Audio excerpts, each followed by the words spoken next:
In the heart of Europe lies a realm of understated grandeur, a grand duchy where history whispers through cobblestone alleys and the Moselle winds like a silken thread. On October 3rd, 2025, the chimes of Notre Dame Cathedral resonated with poignant finality as Grand Duke Henri, after a quarter century of stewardship, relinquished the throne to his son, hereditary Grand Duke Guillaume. This act of abdication is not merely a ceremonial pivot, but a tapestry woven from centuries of dynastic evolution. Join me today as we traverse the annals of Luxembourg's monarchy, illuminating the man, the moment, as well as the enduring legacy. And if the intricacies of royal lineage captivate you, consider subscribing for further explorations into Europe's enigmatic crowns. To understand Henri's farewell, we need to rewind, not just to his father's throne, but to the very birth of this Grand Duchy. The Congress of Vienna in 1815, amid the rubble of Napoleonic ambitions, reconstituted Luxembourg as a Grand Duchy under the aegis of the Dutch crown, a personal union that imbued it with strategic import. William I of the Netherlands assumed the dual mantle, yet tensions simmered. The Belgian Revolution of 1830 cleaved the duchy, formalized by the 1839 Treaty of London, which excised its western province to nascent Belgium, leaving a resilient core fortified by neutrality and Prussian garrisons. The pivotal schism arrived in 1890. The demise of William III severed the Dutch-Luxembourgish bond, as Salic law precluded female succession. Thus the throne devolved to Adolf of Nassau-Weilburg, inaugurating the current house. Adolf's tenure, marked by exile and resilience, yielded to William IV in 1905. As William IV did not have any male heirs, his daughter Marie Adelaide ascended the throne in 1912. She abdicated in 1919, and her successor Charlotte embodied fortitude. She wed to Prince Felix of Bourbon-Parma and navigated the tempests of World War II, enduring occupation and exile in London, emerging as the architect of Luxembourg's Renaissance. Charlotte's 1964 abdication in favor of her son Jean established a precedent of deliberate transition, a motive Henri would echo with eloquence 6 decades hence. Jean ascended at 43, shepherding Luxembourg from agrarian obscurity to economic eminence. By the millennium's dawn, advancing years and a yearning for repose prompted his 2000 abdication, mirroring Charlotte's grace.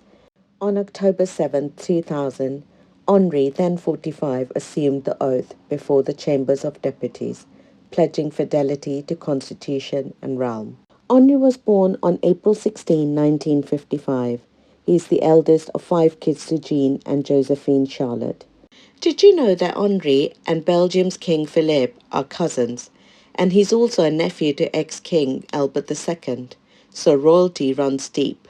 Henri didn't just inherit the throne, he inherited a lifestyle that's the envy of monarchs everywhere.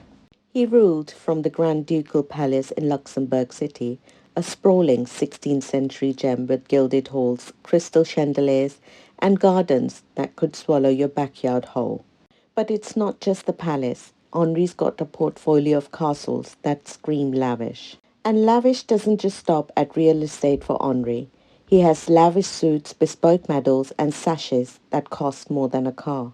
Yet, behind the velvet robes, his wealth comes with duty. Luxembourg's economy booms on finance and steel, and Henri's been the smiling face at EU summits, raking in goodwill and perks for his duchy. Lavish, absolutely, but as we'll see, not without its crush. Now let's talk love. In 1981, Prince Henri married Maria Theresa, a Cuban-born beauty studying political science. It was peak romance. A civil ceremony took place in Luxembourg, followed by a Catholic ceremony at Notre Dame Cathedral with 1,200 guests. The bride was the first non-European royal bride in Luxembourg's history, a commoner turned Grand Duchess, who brought fire and flair to the court. I have previously done a separate video on their grand love story and wedding, Please do check it out on my channel and I'm sure you will enjoy it. Together, they have built an empire of 5 kids. Hereditary Grand Duke Guillaume, now the new Grand Duke, Prince Felix, Prince Louis, Princess Alexandra, and Prince Sebastian. That's 9 grandkids and counting. The latest on the way from Alexandra. As for their marriage, it's been 44 years of public hand-holding at red carpets, from Monaco galas to Olympic openings. They have traveled the globe, hosted A-listers, and even survived family fertility rumors. Guillaume and his wife Stephanie faced years of IVF struggles before welcoming their 2 little princes. But fairy tales have thorns. Whispers of tensions bubbled up, especially around the scandals we'll hit next. Still, at the abdication ceremony, they were arm in arm, tears in their eyes, proving that after 4 decades, this duo's bond is as resilient as Luxembourg's steel. First up, in 2008 euthanasia crisis, where Henri, a devout Catholic, flat out refused to sign a landmark law legalizing euthanasia and assisted suicide. It sparked a constitutional showdown. Critics called it a power grab, and lawmakers stripped the monarchy's veto power to avoid future drama. Henri stayed, but the monarchy's role got a serious trim. But the real bombshell was 2010's palace staff saga, exposed in the explosive 2020 Warringer report. This 100-page government probe painted a picture of terror behind the throne. Grand Duchess Maria Theresa was accused of verbal and physical abuse towards household staff. There was a toxic culture of fear amongst the staff that led to mass resignations.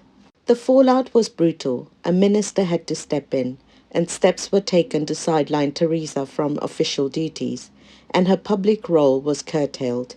It was so bad some wondered if Henri would be forced to abdicate early, especially with Guillaume's family line in flux. Theresa apologized, calling it a painful lesson, and reforms followed. Better HR policies, therapy for staff, and a vow to do better. But the damage lingered. Tabloids dubbed it the shoe scandal, as she was reportedly throwing shoes at her staff, and it fueled years of gossip about palace power dynamics. Fast forward to 2024, Henri declared that he was stepping down. And he wasn't stepping down because of any health issues, nor was any scandal fallout, but a natural process, echoing his dad Jean's 2000 abdication. Henri appointed Guillaume as regent in October 2024, paving the way for his big switch. Earlier this month, on October 3rd, the Grand Ducal Palace buzzed with royals from across Europe. Henri and Theresa bid farewell with tears in their eyes, and Guillaume, with his wife Stephanie and their 2 boys, swore the oath. Church bells rang, crowds chanted, and the cutest moment was when Prince Charles, the new heir at just 5, nearly upstaged his dad by waving like a pro from the balcony. Later on in the evening, there was a gala dinner, and all the royals brought their best tiaras to the show. And just like that, one era ended and the new one has started. And there you have it. I really hope you enjoyed this video. Please like, share and subscribe to the channel, and as always, thank you so much for watching.